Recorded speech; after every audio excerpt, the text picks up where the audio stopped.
Bonjour à tous. Voici la Bible nous fait découvrir, bien sûr, la personne de Jésus-Christ dans son humanité et sa divinité. L'apôtre Paul introduit bien sûr la beauté dans une immensité de connaissances et profonde, dans un fleuve d'une intelligence spirituelle pour nous faire comprendre, parce que nous sommes trop petits pour comprendre l'immensité de la personne de Jésus-Christ. Mais la Bible nous dévoile, les prophètes l'ont annoncé, les apôtres nous ont enseigné, l'Apocalypse nous le révèle, et la venue de Jésus-Christ nous confirme. Le Saint-Esprit nous fait comprendre l'Écriture et la beauté de Jésus-Christ dans sa venue. Philippiens 2,8, il dit, il s'est humilié lui-même, s'en rendant obéissant jusqu'à la mort et jusqu'à la mort de la croix. C'est pourquoi Dieu l'a souverainement élevé. Il lui a donné le nom qui est au-dessus de tout nom, afin qu'au nom de Jésus, tout genou fléchisse. Voilà donc, il s'est dépouillé lui-même, au verset 7 de Philippiens 2, et il a pris la forme d'un doulos, d'un esclave. Il s'est rendu au diapason des hommes. Faisons un résumé de sa vie. Par la Bible, bien sûr. Sa naissance est un bouleversement dans l'humanité, qui fait un miracle. Il est né par le Saint-Esprit, bien que Jésus existe de tout temps. Luc 1,35. Regardons son enfance. Elle est incomparable. Il croisse en sagesse, en grâce devant Dieu et devant les hommes. Son baptême, le ciel s'ouvre, l'évangile de Luc nous dit. Et Dieu l'approuve et dit, voici mon fils bien-aimé en qui j'ai mis tout mon amour.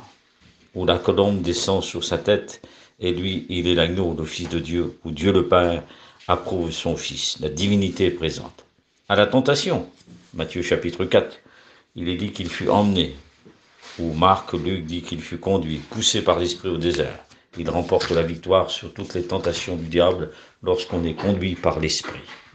Son ministère est une source de grande bénédiction. Luc 4 et verset 18. Isaïe 61, la prophétie annonce que le Messie sera loin, qu'il viendra, et qu'il arrive dans la synagogue de Génézareth, et il trouva l'endroit où il est écrit « L'Esprit du Seigneur est sur moi pour apporter une bonne nouvelle ».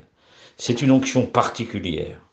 C'est un ministère glorieux, dans le sens qu'il développe, il met en action, il met en devoir pour l'Église, en prévention bien sûr, c'est-à-dire pour l'avenir, pour que l'Église exerce les 5 ministères d'Éphésiens 4, 11. Mais Jésus, c'est le Sauveur. En plus des ministères, c'est le Fils de Dieu. Il est le Christ.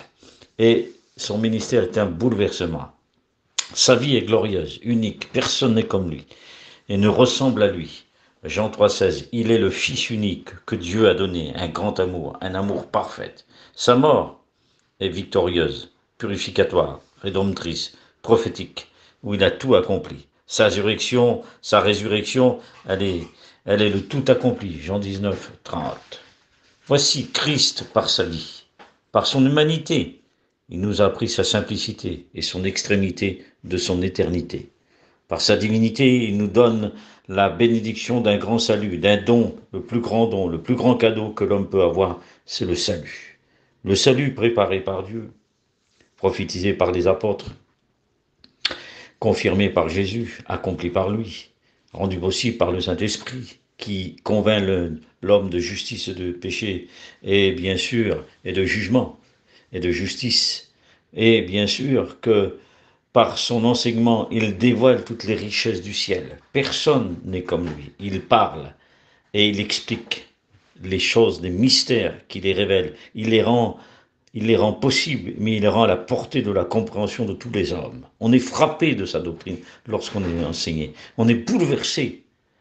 Et des paroles de grâce sortent de sa bouche. Luc chapitre 4 verset 20. Par ses œuvres, il nous fait voir toute sa puissance. Par son langage, jamais homme n'a parlé comme celui.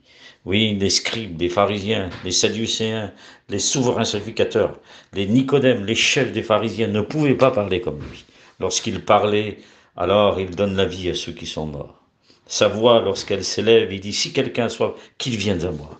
Il a une voix particulière devant la femme prêcheuse de Jean 8, il dit, tes péchés sont pardonnés. Va, c'est un ordre. Ne pêche plus, c'est un conseil. Jésus offre le véritable pardon. Par sa doctrine, il bouleverse des foules entières et change les opinions des hommes. et des systèmes religieux. Il met la vérité là où il y a l'erreur. Dans son caractère doux comme l'agneau, il produit un fleuve d'amour et de douceur là où il y a la haine qui règne comme un désert, comme la rouille qui détruit tout sur son passage et déforme tout lorsqu'il parle. L'amour, on est saisi par son amour. Et il n'y a pas plus glorieux que Jésus. Son caractère est plein d'amour. Par son sacrifice, il est notre sacrifice qui a pardonné nos péchés et détruit l'œuvre du diable. Il est apparu, dit l'apôtre Jean, pour détruire les œuvres du diable. Jésus, c'est le grand vainqueur. Il a triomphé sur le calvaire. C'est un triomphe glorieux, Colossiens 2,14. Par le tout accompli, il est notre vainqueur, car il nous fait participer à la victoire, car à cause de la parole, vous êtes forts, à cause de la parole. Il est la beauté de la parole, la majesté de la parole. C'est lui qui accomplit tout dans toute la Bible. Il est la parole habitée parmi les siens. Mais les siens ne l'ont pas reçu. C'est le Logos. C'est la parole qui a tout créé. C'est lui qui a tout fait. Rien n'existe sans la parole. Par sa mort, il est notre Rédempteur, celui qui nous a rachetés. Mais par sa résurrection, il nous apporte la justification, le sceau sur le pardon de nos péchés, qui a mis toute une lumière sur les 1527 prophéties, les 8000 promesses, sur les 3 millions de lettres, sur les 66 livres, les 40 auteurs, la résurrection a tout réveillé, a mis toute la lumière, la clarté, la pureté. Il est le vainqueur, il a triomphé sur un ennemi vaincu qui est le diable. À lui toute la gloire et toute sa cavalerie.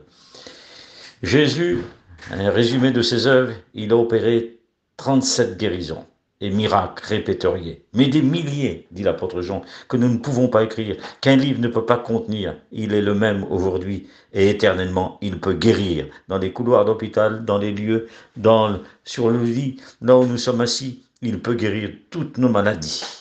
Il a délivré 6 personnes reconnues dans l'évangile, dont il y a eu des cas de possession.